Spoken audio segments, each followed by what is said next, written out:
મહાકુંભ તેના અંતિમ તબક્કામાં છે, ત્યારે લખનૌથી મોટી સંખ્યામાં શ્રદ્ધાળુઓ ટ્રેન અને બસો દ્વારા પ્રયાગરાજ પહોંચ્યા અને સંગમમાં ડૂબકી લગાવી હતી. આવી સ્થિતિમાં સપ્તાહના અંતે પ્રયાગરાજ જતી ટ્રેનોમાં ભક્તોની ભીડ મોટી જોવા મળી રહી હતી. સાંજે નીકળતી ગંગા, ગોમતી અને ઇન્ટરસિટી સંપૂર્ણપણે ભરેલી હતી.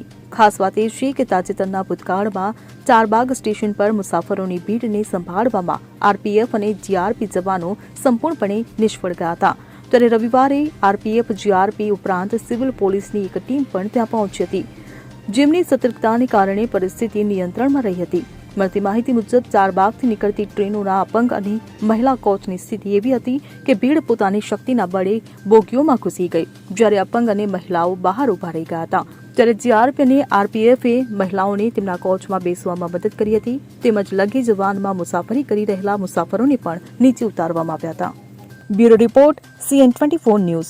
હવે જુઓ દેશ દુનિયાની તમામ ખબરો તમારી આંગળીના ટેરવે.